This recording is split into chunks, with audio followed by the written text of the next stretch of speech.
Aloha and welcome to our 17th annual UN Charter, We the People's program. And today we're very fortunate to be looking at the important issue of climate change. And we're able to feature the exciting work of the Climate Reality Project of San Francisco. And it's an honor to participate with them because Climate Reality Project Hawaii has always been a space that I've been organizing in since 2007. And we're so excited to reach out with our San Francisco brother and sisters to be able to feature 3 speakers. And what's exciting right now about Climate Reality Project is definitely we all know just by living, we can see the climate change taking place. But more important, we have new tools like Climate Reality Project that allow everyone to be able to engage, to be able to make a difference and have an impact to protect our island Earth.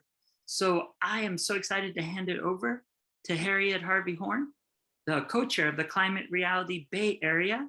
And she will introduce our amazing 2 speakers that will give us an overview of the climate crisis, but also the campaigns for climate justice and also the new climate action app.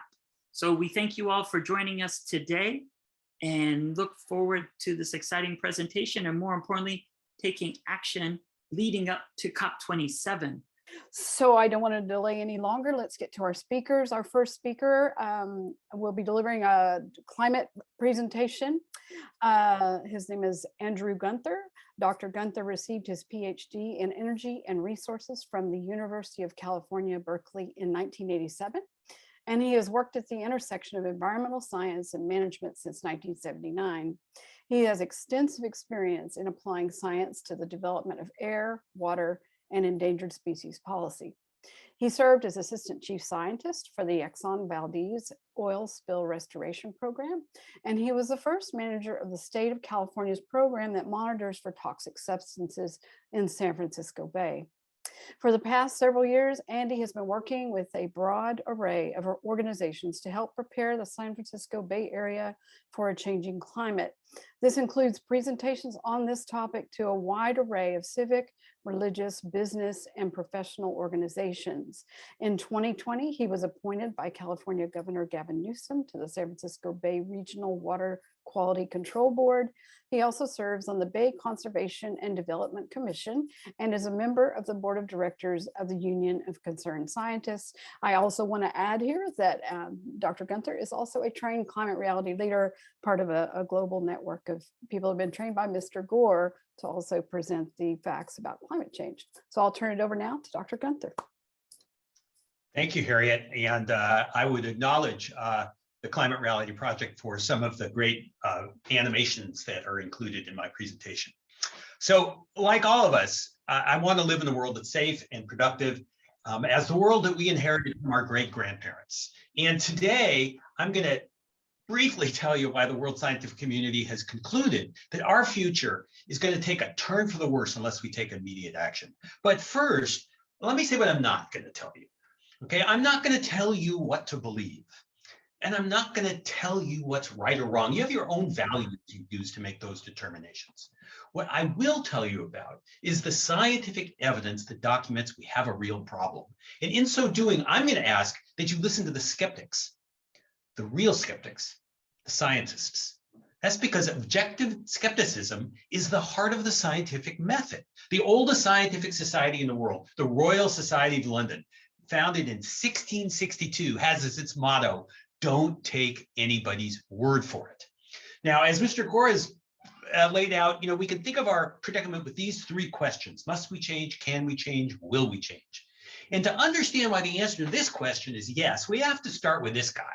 Fourier was a contemporary of Thomas Jefferson's. He marched with Napoleon, and he was the first to realize that the atmosphere of the Earth must act like an insulator, keeping the planet warmer than it otherwise would be. And he's credited with discovering the greenhouse effect, now an established principle of physics. The Earth gets almost all of its energy from the sun, and most of the sun's rays pass through the atmosphere, striking the planet and warming it up. And just like anything else that warms up, like a frying pan on the stove, the Earth begins to radiate heat in the form of infrared radiation. Now, most of that radiation escapes into outer space.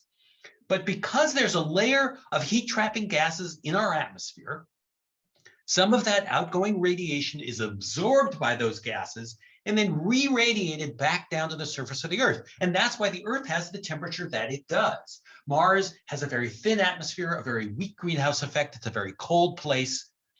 Venus has a very thick atmosphere, very powerful greenhouse effect, and has a surface temperature close to that of molten lead. And the pattern you see is not because of the relative positions of the planets when compared to the sun, because Mercury, which of course is the closest planet to the sun, has a very thin atmosphere, a very weak greenhouse effect, and has an average surface temperature well below that of Venus. Now, over the last 250, 300 years, humans have been adding prodigious amounts of these heat-trapping gases to the atmosphere, mainly by burning coal, oil, and natural gas and chopping down forests. And that's had the effect of thickening that layer of heat-trapping gases. So now energy that used to escape into outer space is being absorbed in the atmosphere and radiated back down to the surface. And that extra energy is what's forcing our climate to change. Now, Fourier comes up with this idea in the 1820s. In 1859, Irish physicist John Tyndall demonstrates in the laboratory that, in fact, there are components of air that can absorb heat. So here's the chemical mechanism underlying Fourier's hypothesis. And in 1896, now this is 20 years before Berkeley professor Alfred Wegener first publishes the theory of continental drift, Swedish chemist Svante Arrhenius, later awarded the Nobel Prize, publishes the theory of global warming. Here's the first page of his paper. He calculated what the temperature of the Earth would be if we made the blanket twice as thick by doubling carbon dioxide concentrations. And he got very close to the answer we get today. And he did it with a piece of paper and a pencil. And that shows how basic the physical principles are that are underlying our crisis. Now, when Arrhenius first started his calculations, human emissions, as evidenced by that red line, were just getting started. But in 1960, the President Johnson's Science Advisory Panel warned him about this problem, and he spoke publicly about it, but nothing was done. But the science was clear, and not just to government scientists, right? The oil industry knew this as well, right? Here's a finding they made: the general scientific agreement that mankind is influencing the global climate through carbon dioxide release from the burning of fossil fuels. This is in 1977, right? So at that time, President Carter was warned by the Department of Defense that this was going to be a national security problem. And he asked the US National Academy of Sciences to double check the work of the Department of Defense. And the National Academy of Sciences concluded that there's no reason to doubt that climate changes will result from our emissions and no reason to believe these changes will be negligible. Now, Carter is an engineer, right? So he responded and he put solar panels on the White House, and he proposed we get 20% of our electricity from renewable sources by the year 2000. And that would have been a good idea, but that's not what we did.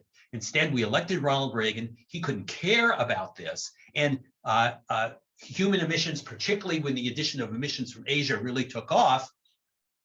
And another thing that happened is that starting around 1980 and continuing today, there was an organized campaign to deceive the American people and their political leaders about the nature of this problem. And here's just an ad from that Mobil Oil took out in the New York Times, right? Their scientists knew this was not true. And now we see with our own eyes and instruments that just as Arrhenius and others predicted, the Earth is getting hotter. There are 5 independent data sets. They all show the same thing. The distribution of this heating is not uniform around the planet, right? There's more heating in the Arctic than in the temperate regions. And this pattern, this Arctic amplification, this was predicted by the Department of Defense and the National Academy of Sciences when they reported to President Carter. Now, some people might say, hey, humans are really adaptable. If it gets a little warmer, we're okay, right? So one way to think about that is to look at the temperatures that have been in existence during the time that human civilization has evolved. That's about the last 10,000 years. And when we do that, this is what we see. Temperatures went up about 1 degree Fahrenheit over 5,000 years, then they went down again for about 5,000 years, except right at the end of this graph where you can see that straight up line, temperatures have gone up by 1 degree Fahrenheit in just 200 years. That is climate change. We have already changed the climate, And if we do not transition away from fossil fuels, this is where we're going to go. Now, there's some debate about whether it be 8 degrees Fahrenheit or 6 degrees Fahrenheit, but there's no debate about the direction of the change, right? When you turn the heat on under the kettle, the water in the kettle doesn't suddenly start cooling down on its own, right? Now, we know this because we've altered the atmosphere in a way the Earth hasn't seen in the last 800,000 years. And this we determined by looking at carbon dioxide captured in ice. And we have an record of ice going back that far from Antarctica ice cores. And when we look at it, those cores, this is what we see. The blue is carbon dioxide. The white is a temperature proxy. And you can see that they vary together, and you can see the ice ages there. But you can also see where we are today, vastly above anything we've seen in the last 800,000 years. And this is the source of the urgency in the scientific community's warnings, because carbon dioxide stays in the atmosphere for a long time. So all the time that it's there, it's absorbing energy that would have otherwise gone into outer space and pumping it back down to the planet. So this is a commitment to future warming. We've already wrapped ourselves in the blanket. If we don't transition off of fossil fuels, this is where we're going to go in just 40 years, right? And then we will have wrapped ourselves in so many blankets that human civilization will be severely disrupted. Now, people also say, how do we know this is a natural phenomenon? How do we know it's not a natural phenomenon? That's a great question. People have been asking that question for decades. The easiest way I've come to think about this is just to recognize the Earth is a huge thing. And if you're going to change its temperature, you need an enormously powerful source of energy. And the only thing that powerful is the sun.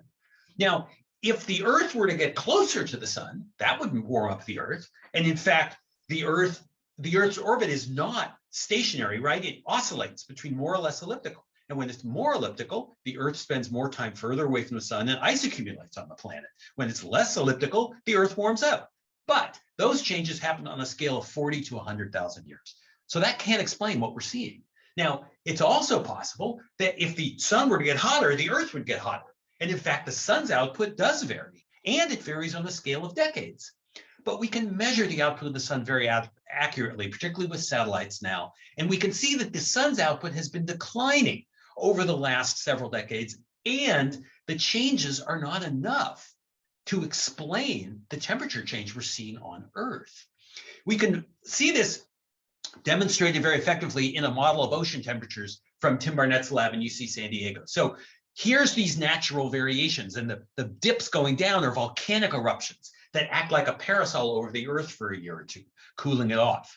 Now, when we put the carbon dioxide concentrations that we are measuring into the model says, well, because of the greenhouse effect, the ocean temperature should be in this range.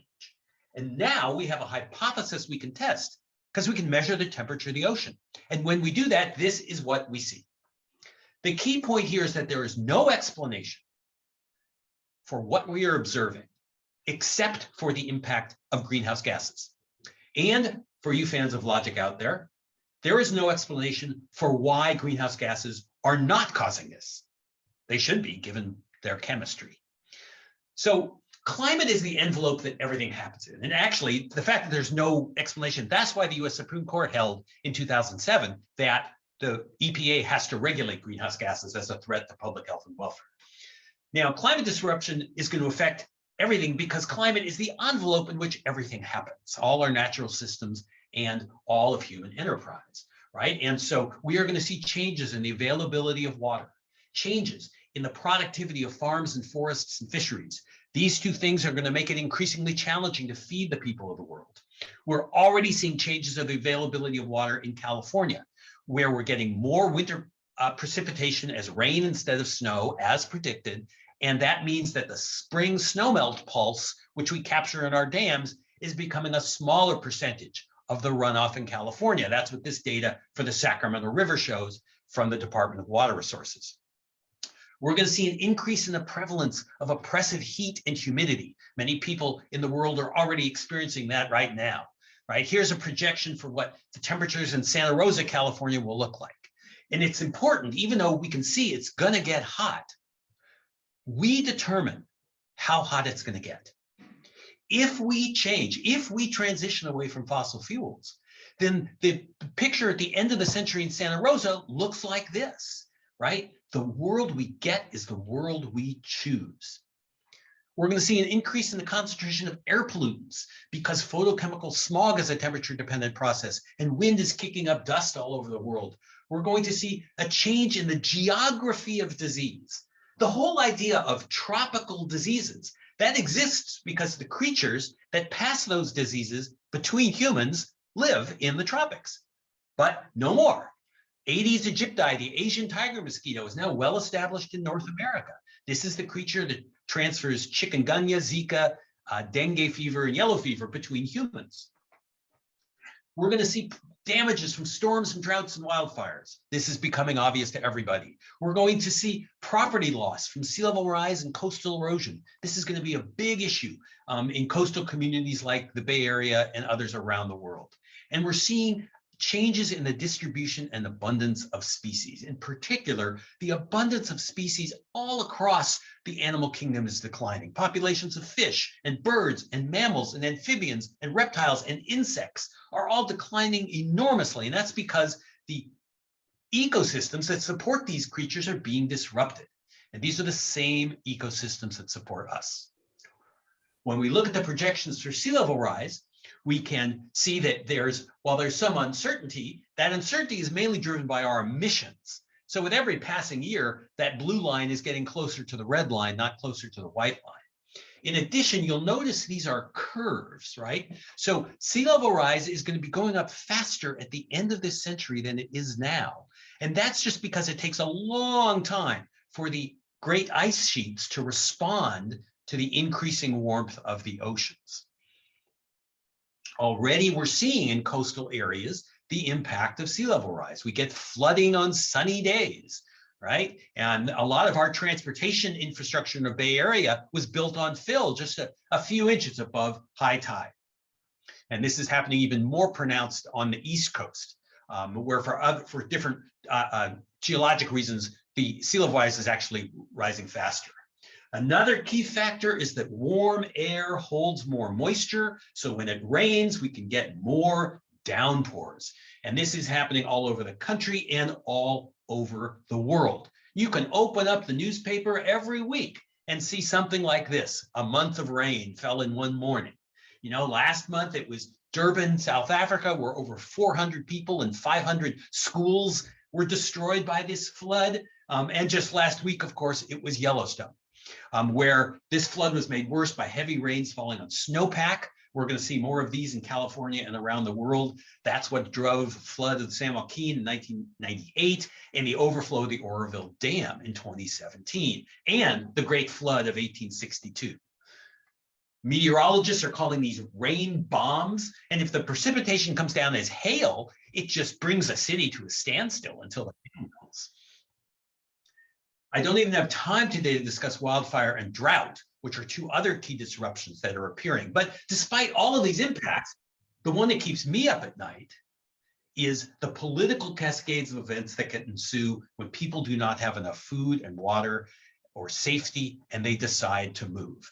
In 2007, the ex-director of the CIA, R. James Woolsey, and colleagues wrote a study, and here's what they concluded.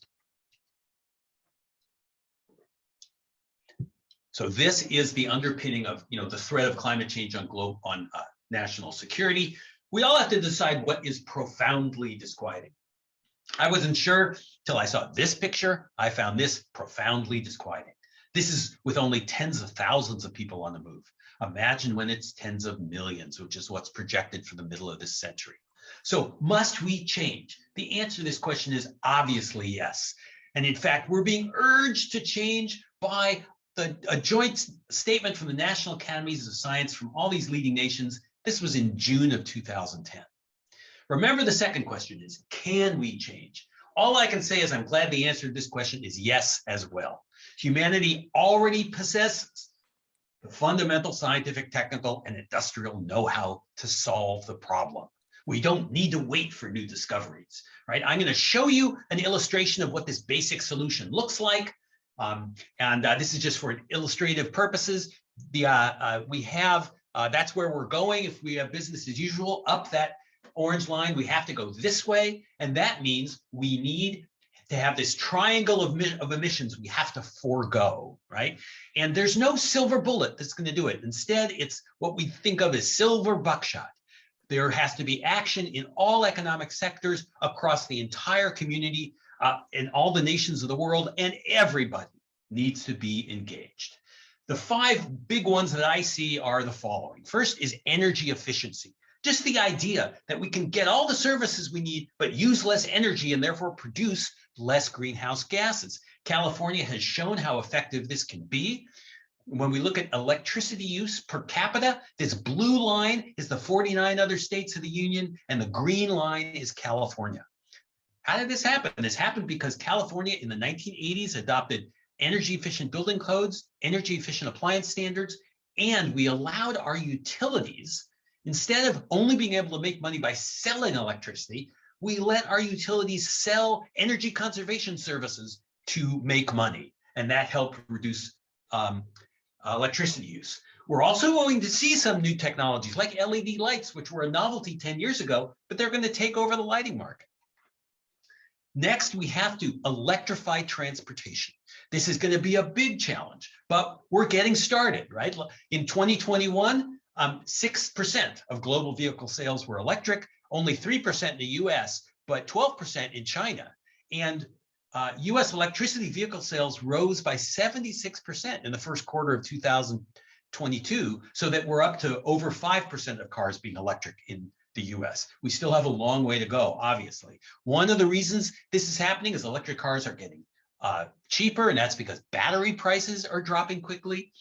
We have 13 new battery gigafactories that are going to open in the United States by 2025. And then we also have the fact that electric cars are just better. They're becoming popular as more and more people drive them and realize what a lovely experience it is. And this is allowing the auto companies to respond with major, there's going to be huge numbers of electric cars available. Every year it gets bigger. India, it can think about, making an all-electric car fleet, as can China, which reduces their air pollution problems. Some sectors we're going to be able to electrify faster, like half of the world's buses are going to be electric in 5 years. And we're beginning to electrify trucks too. And it'll be harder to do long haul, but a lot of trucks operate in a hub and spoke configuration where they come back to the hub every night and can be recharged. Next, we have to have carbon-free electricity. It makes no good if you plug your car in, but the electricity is being generated by fossil fuels. Again, we have the technology to do this. These technologies once commanded premium prices, but they are plummeting in cost. Onshore wind and offshore wind and solar. The cost of silicon cells has dropped precipitously, and this has allowed solar electricity to take off way above what was projected, say, by the IEA, as you can see in that gold line. Another slice of this is natural carbon solutions. The basic idea here is that carbon's part of an ecological cycle. That means that there's a set amount of carbon on the planet, it just keeps changing forms. And because carbon's part of an ecological cycle, ecosystems can be part of the solution. And I'll show you now a figure for the carbon cycle, just so you get a sense of this, right? There's CO2 in the atmosphere, it's taken up by plants.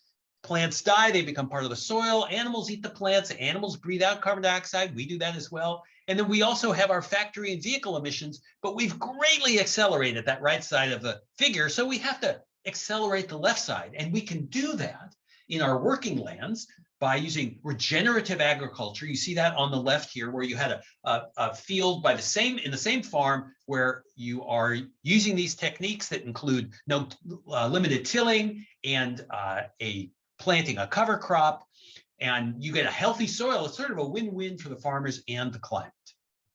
Other important natural solutions include forest and wetlands conservation and restoration, and stopping deforestation.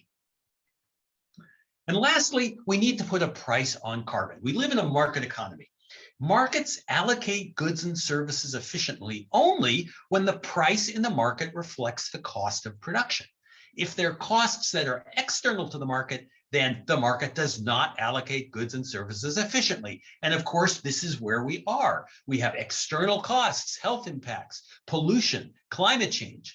These are not reflected in the cost. And so we need to increase the cost of carbon-based products. And that way, we will end up with people making the choices in the market to select alternatives. We also need to stop subsidizing fossil fuels. We're subsidizing fossil fuels way more than renewables. This is a product of 100 years of policy, but we have to switch that around.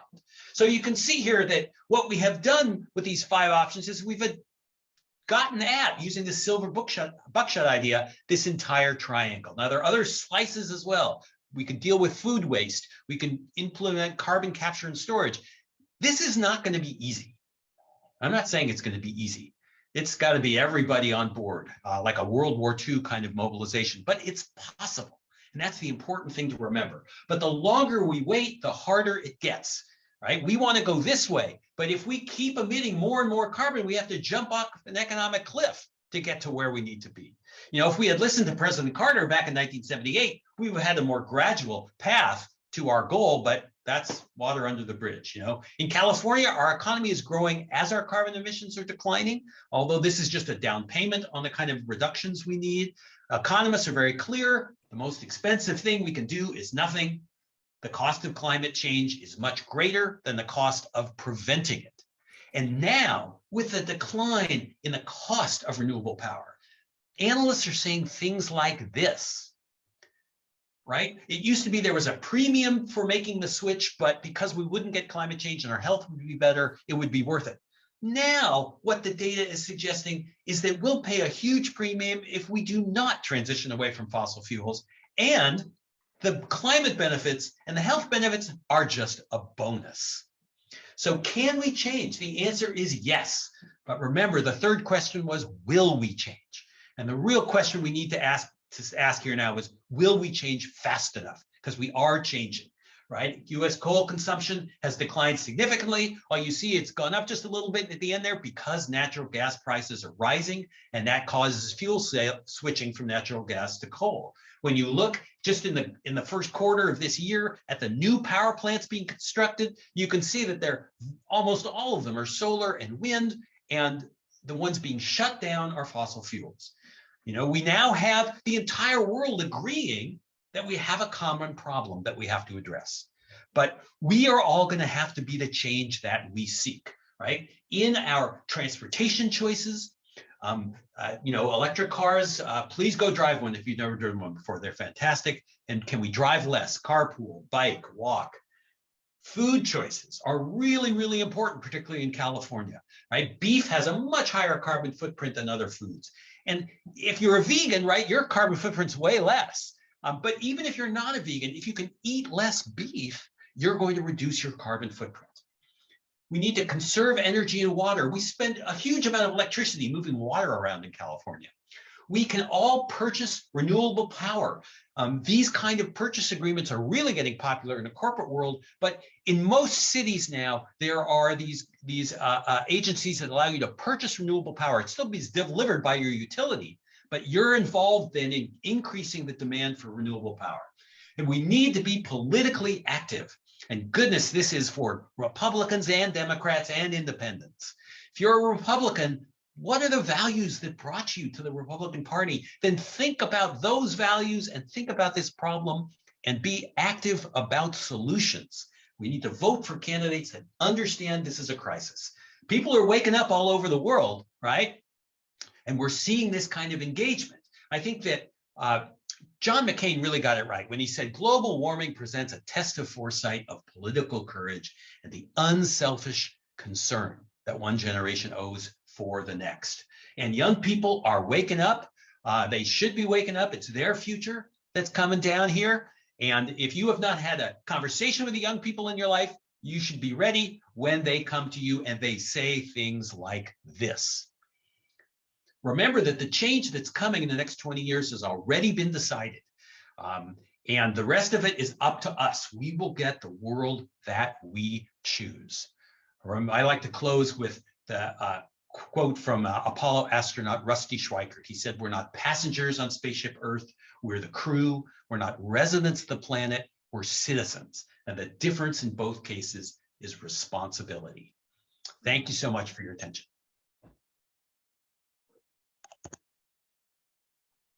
Wonderful. Thank you so much, Dr. Gunther. We really appreciate that amazing presentation.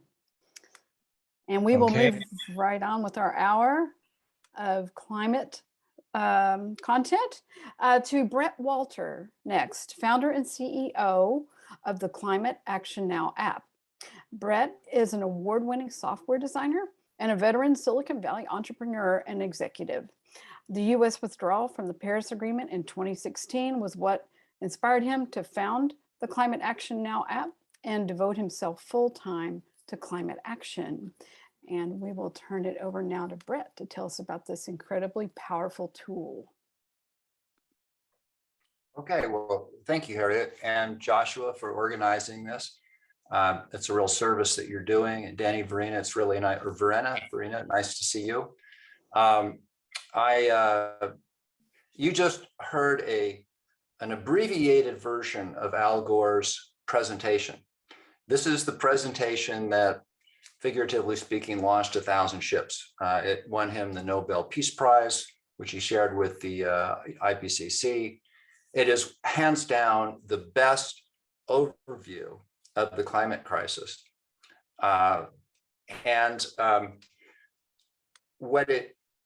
It's primarily educational, but it's supposed to kind of tee people up for doing the next step, which is taking action. So as Harriet mentioned, I was very active environmentally in high school. Then I went to college. I got to Silicon Valley, and for the last 35 years, I chased shiny objects in Silicon Valley up until, as Harriet mentioned, when Trump took us out of the Paris Agreement. And that was, for me, kind of the last straw, the call to action. And I asked myself, what can I do about this problem? And I'm a software guy, right? And so I thought, well, maybe I can make some software. We all have these fantastic supercomputers in our pockets, and we use them for everything except taking climate action.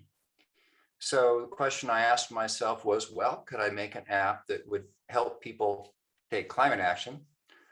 First thing I did after that, I went to Al Gore's training in Pittsburgh. By the way, I recommend to both of you that you join us, and by taking the training and becoming members of that organization, because it will really well prepare you for what I hope will be many years of climate activism. So anyway, you're studying with the master of climate communication. Al Gore is there. He's giving presentations. It's really quite extraordinary. So I went there to study. I went back. I worked on the software for a while. Then I hooked up with the CEO of Climate Reality, and he got interested and worked another year on it, launched the app in Earth Day of 2021. Now, the Climate Reality Project was very interested, so they decided to do a pilot test with the app. They took 3 of their chapters and they gave them the app, and then they documented over the space of 2 months that volunteers with the app took 29 times more actions than volunteers without the app. The app made people exponentially more effective in terms of taking action. So why is that? What's the secret sauce? So that's where I'm going to switch and show you my computer screen, and I'll show you why it is that people are able to take so much more action if they have the app than if they don't. Now, are you guys seeing my computer screen? I mean, my phone screen? Yes. Great. Okay. Sorry. Okay, so the app is organized into actions that you can take, and they appear. I'm swiping right, I'm swiping left, and I don't have to take an action. If I see an action I want to take, then I can just, well, if I'm curious about it, I could press this Y button.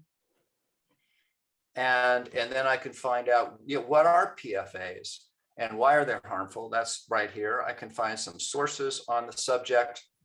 So if I want to learn more about the subject, I can do that. If I'm satisfied that this is something I want to do, this actually tell your state leaders to enact legislation to prohibit toxic PFAs. Yes. So I just press the do it now button. Now the app has my address. And so it automatically looks up my governor, in this case, my governor. So I did my career in Silicon Valley. I'm just now in the process of moving to Oregon. And I just put in my Oregon address, and here, sure enough, is Kate Brown. So I don't need to know who my legislators are. Or executives. I don't need to know their phone number. I don't need to know how to contact them. That's all right here. I don't even need to know what to say. You can press the what to say button. And here's some talking points that I could have for Governor Brown. And it begins with a personal statement. I'm Brett Walter from Corvallis. Okay, so immediately she knows I'm an Oregonian. And I could press the call now button. Up comes her phone number. And now I'm actually calling Governor Brown, but I'm not going to do that. I'm going to go back. I think I'll just email Governor Brown because it's a little bit easier. What's going on here? So it's this, oh yeah, she wants to know what I'm contacting her about.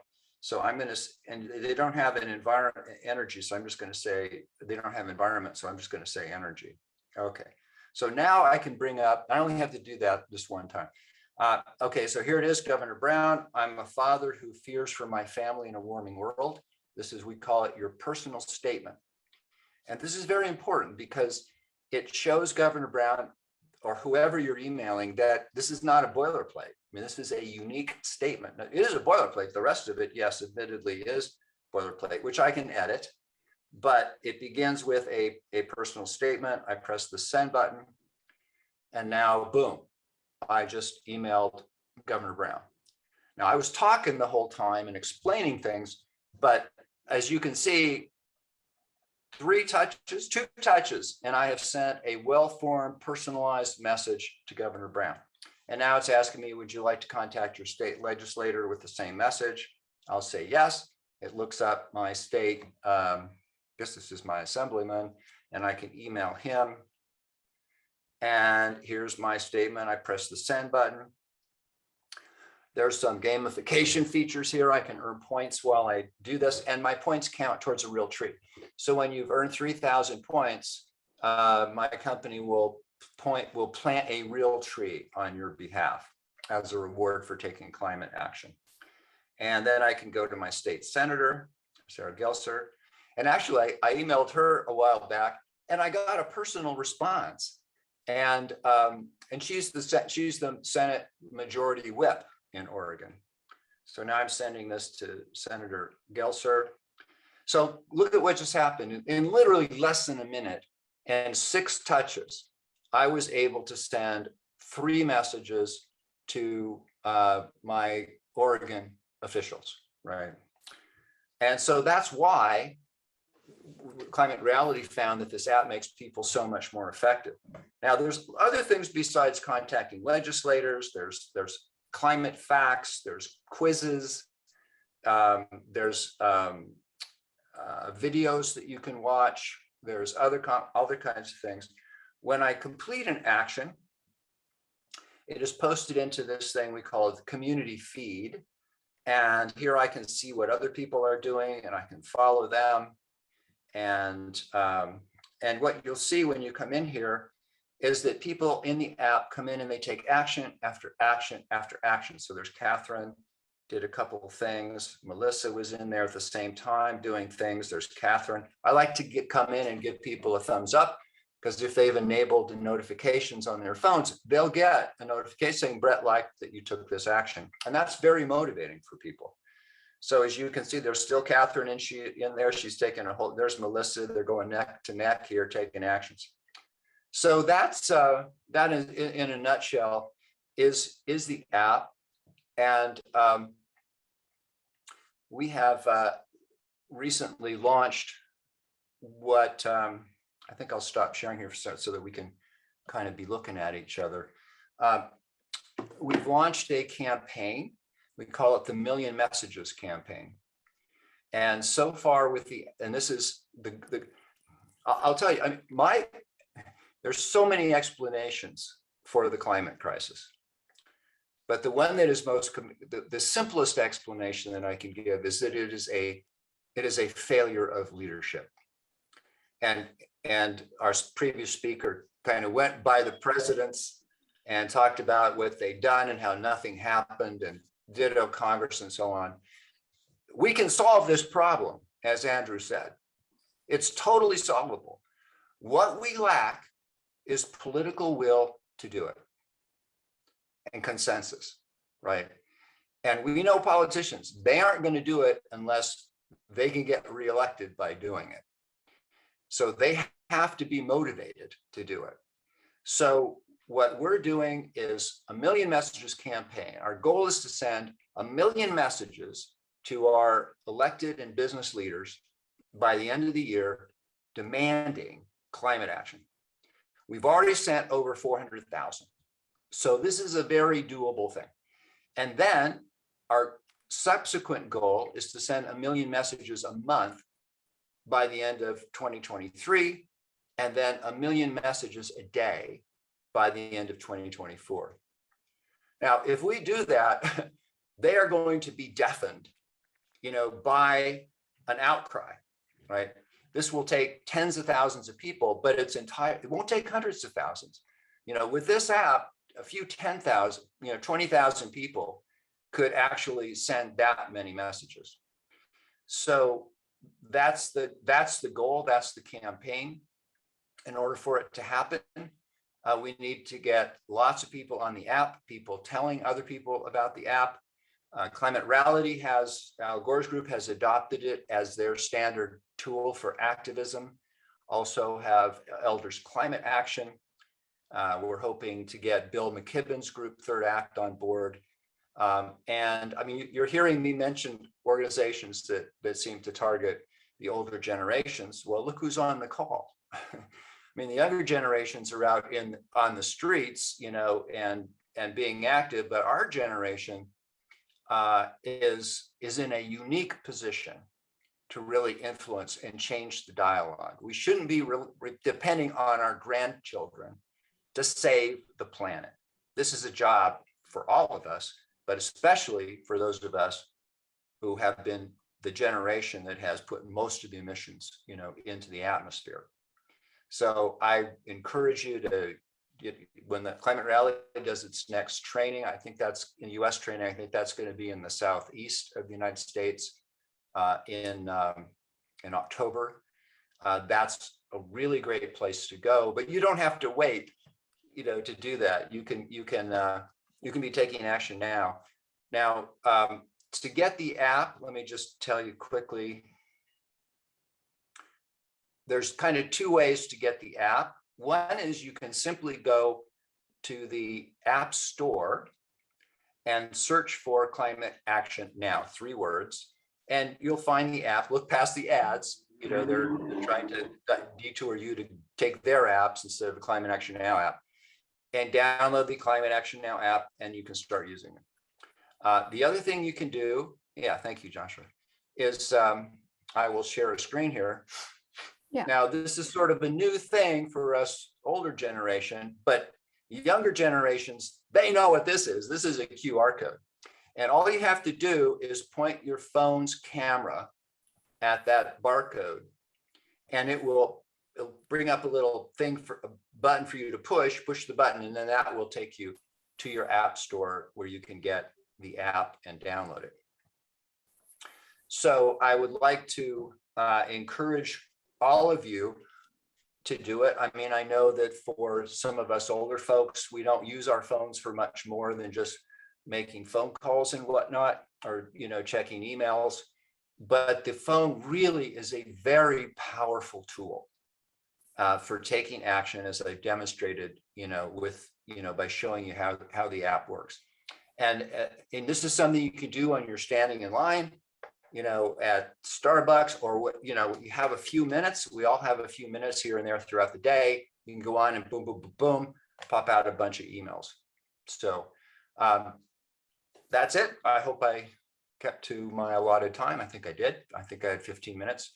So Joshua, Harriet. Two sides. I really did love Andrew's presentation. I thought it was amazing that we get the world we choose. I love how he shared about the buckshot instead of the silver, and great scientific history. And no, I'm so happy that Brett decided to put those skills to this amazing aspect that I'm writing my letters right now. And I'm sure there will be questions. So if you want to take questions now, Brett, that's fine. And then Harriet, no problem. You can still have 15 minutes after we finish with Brett. Okay. But I really think it's an amazing tool. And I think you starting it.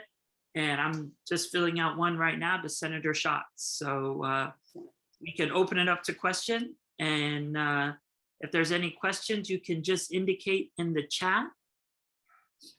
And we will call on you to be able to share.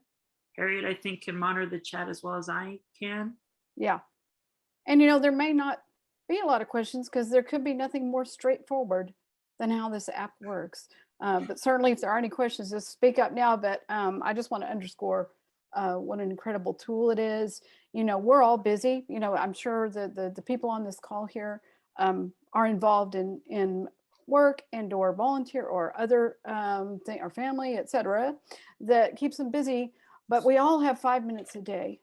And in those 5 minutes, you can send, you know, 3 or 4 letters to your representatives and business leaders and community leaders. And it's just one of those invaluable things, because one of the cornerstones of climate reality is making our voices heard, because that is not happening enough. We need to influence our leaders, and the way to do that is by speaking up. So I just want to underscore and thank Brett for that. Sure. I'm just right now, folks, I'm putting my email in the chat. So if any of you have questions for me, I'd be happy to answer via email. But I think we should, at this point, turn it over to Harriet. Excellent. Thank you again, Brett. So, you know, I have kind of a similar, you know, story to Brett as to what kind of brought me here to 2016 election. I mean, I always, you know, I'm an engineer. I moved from Texas to Silicon Valley in the 80s to chase the shiny objects that Brett mentioned. And it's been, you know, a great life, but all along I've been really disconcerted about all the things that we've kind of heard Dr. Gunther articulate for us about inaction. You know, I grew up in a generation where we solved brown smog, we solved acid rain, we solved the ozone layer. We did these things because we acknowledged the facts of the science and let people know about it, and everybody took action. So when we elected a climate denier as president of the United States, I was like, okay, I got to jump in with both feet now. And I chose the Climate Reality Project as the one organization I really wanted to focus on, because it was an action-oriented model. And I went to the training with Mr. Gore in 2018 in Los Angeles. Amazing experience. We're really a continuation of a big epiphany I had in 2006 when I saw his film, An Inconvenient Truth. And it was like, okay, we're laying it all bare with these carefully vetted facts and an amazing narrative, as Brett mentioned, and Dr. Gunther kind of shared as well. So here I am. I came out of training, and I've you know, done a lot of climate presentations. I've also been in leadership roles with the Silicon Valley chapter down in Santa Clara County, and now I am co-chair for the second year of the Climate Reality Bay Area chapter, and it's work that I find very rewarding. I believe in the power of collective action, and that's, like I say, a cornerstone of who Climate Reality is. So I'm going to share screen now. Delighted today to kind of cap off this program discussing ways that we can engage here locally in the San Francisco Bay Area in climate action through the Climate Reality Project and the Bay Area chapter. We've talked a little bit about the Climate Reality Project. Just the 101 here is this organization was started in 2007, shortly after Mr. Gore won his Oscar for An Inconvenient Truth. And we all thought the whole world was going to change because the facts were laid bare, and it didn't. So he started this organization to empower people around the world to give that slide presentation, basically, that formed that film. So he formed the organization with a mission to catalyze a global solution to the climate crisis by making urgent action a necessity across every sector of society. Then in 2017, Climate Reality decided, well, we got all these trained leaders all around the world, but when they go home, it'd be nice for them to be able to connect with other people and take action at the local level. So they created the chapters organization in 2017. 125 chapters now exist today. There are 12 in California. And there are also international branches all around the world as well. So the idea was to recruit, engage, and engage people in our own campaigns. So we have a lot of autonomy in what we actually engage in locally, which is great. And we want to provide an immediate way for community members to connect with others, take action on climate issues that hit close to home. So that's how the chapters organization came about. Here's a little bit about our chapter. The San Francisco Bay Area chapter is one of the first and largest of, perhaps the largest in the world, of the Climate Reality chapters. We cover the greater Bay Area region, although there is a Silicon Valley chapter that covers Santa Clara, Santa Cruz County, Monterey, the South counties. So our kind of official dominion is these 8 counties that you see circled in red. We have over 1,500 members now, and only half of those are trained climate reality leaders. The other half are just concerned community members that go online and Google, how do I take action in the Bay Area on climate, and they join our chapter. So it's not all just Gore trained people. Our organization now is 12 different teams taking action in different areas. We also have county squads that bring people together for local action with local municipalities. We have also a nicely sized leadership team member with 22 team leaders, which is fabulous. Might also note here that Climate Reality is a 501c3, so we do not engage in any partisan or political activities. So here's our this is our growth over time to this 1,546 members. It's been very steady, even all through the through the COVID years, which is really encouraging that didn't impact our growth and our impact. And then you can see there the distribution of our membership across the various counties. So, who are we and what do we do? We kind of look at ourselves as big picture. How do we relate to climate reality? And our activities are anchored in the fundamental climate reality mission. And we kind of have this 3-tiered strategy: to educate and inform the public, to make sure that we adhere to diversity, equity, inclusion, and justice values in everything we do. That is very central to not only our chapter, but the entire global organization. And to, of course, mobilize a grassroots network of climate advocates. So we bubbled that up into a mission statement. This is our 2022 mission statement. Our mission is to take full advantage of the unique opportunity the Bay Area presents. And we do believe it's a unique opportunity because of the mobilization and the education of our population. To achieve progress on climate action, climate justice, and climate policy changes. We strive to lead the nation and the world in adopting bold and innovative solutions to the climate crisis and to climate injustice. And we truly believe we are positioned to be able to do that where we are. So quickly, I'll go through just kind of what we enunciated our goals in that mission as being: to build productive alliances. There's no need for us to reinvent the wheel. If 350 Bay Area and 350 Silicon Valley and Elders Climate Action have defined a lane for themselves, let's leverage the work that we're all doing and become better together and not reinvent that wheel. So that's a very important part of what we do. To press for decarbonization. These policy things are central to us. Decarbonization of the built environment, energy, and transportation systems. This ties into what Dr. Gunther talked about earlier. We've got to get off of fossil fuels. To influence the thriving Bay Area business community. We do have a business engagement team that works on that. To give agency and support to our chapter members and teams. We really want people that come to us, they want to do something. And so it's very important for us to take it upon ourselves to help provide those opportunities to do so.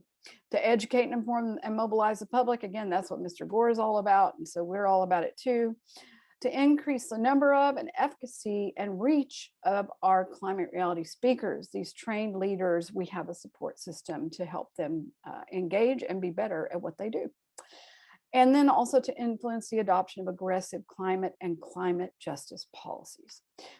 Oh, and then finally, to build an inclusive climate community. This is one thing that's very central because we need to include everyone, or this transition is not going to happen. So here's this is kind of a way of describing our various teams within our chapter. Climate justice, as I mentioned, is foundational to everything we do, and we have a very active climate justice team that provides a lot of very enriching programming to help us all become more informed and better mobilized for equity inclusion. Then we have kind of our basic, kind of our hub, which is our membership engagement. Our communications team does an amazing job with our social media and email, and now even creating a podcast, blogs, whatnot. Great job there. Events, we offer at least 2 events a month for people to engage in all different types of information and learning opportunities. And then, of course, we do have funding and fundraising that's essential to keeping our programs going. I mentioned earlier how alliances are very key to what we do. And then very, very pivotal is our work in the policy action arena at the federal, state, and local levels. And then we also have community action groups that are kind of based around bringing community of people together. I mentioned earlier, we have our county squads. We have 6 county squads that take action at the local level and work together that way. Business engagement, I mentioned earlier. We also have young adult and youth climate action teams. And we also have the support of our climate reality leaders through the presentations team. And there's collaboration across all these intersectionalities so that we are really being the most efficient and effective that we can be. So that's how we're structured.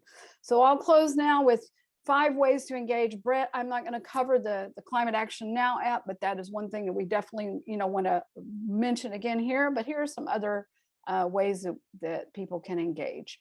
Join a chapter. There's again the QR code that Brett mentioned. It's a great way to stay informed. Our chapter doesn't abuse the privilege with your email address. You might hear from us 3 or 4 times a month, and it's always something helpful. It'll be in our monthly newsletter or a specific call to action. Follow us on social media. Make connections with people. This is the beauty of collective action. Join with like-minded community members and you'll make some friends. They're great options there. And then just mobilize. In other words, let's just take some action and start making some changes happen. Second way is to attend our chapter and team events to learn about issues and solutions, develop some skills. We have boot camps and we have training workshops and diversity, equity, inclusion, and justice training, whatnot. We have squad and team meetings, about 20 a month for the various squads and teams that we have. And we also do some live engagements with marches and tabling. Some of that is starting to kind of pick up now. And then opportunities to socialize. That's the beauty of joining with other people and things. While I'm at it talking about events, I do want to put in a plug for some upcoming events. We have this Wednesday, a chapter orientation and new member meetup. We also have our monthly Indigenous Voices Reading and Listening Circle on Thursday at 5:30. Coming in July, we have a live meetup at a climate concert at the Bandshell in Golden Gate Park. And we also will have a state policy advocacy workshop on the 23rd of July. Those are in process and they'll be up on our website soon. In August, we got a presentation boot camp coming up, climate restoration explainer, and more. So there's a lot of great ways to engage there and learn about ways to take action. Another way is to attend leadership training. I think Brett already mentioned that. Boy, what an amazing experience that is. The QR code here will lead to a link to stay informed of upcoming opportunities. There may not be another leadership training in the US this year, but there probably will be in early 2023. Volunteer join or start a chapter program. We have 12 different working groups. We have 6 county squads. Put those energies and talents to work. We need those volunteers. The movement needs these volunteers. So engage in whatever way you might be able to help. And there's a link there to our Get Involved page on our website.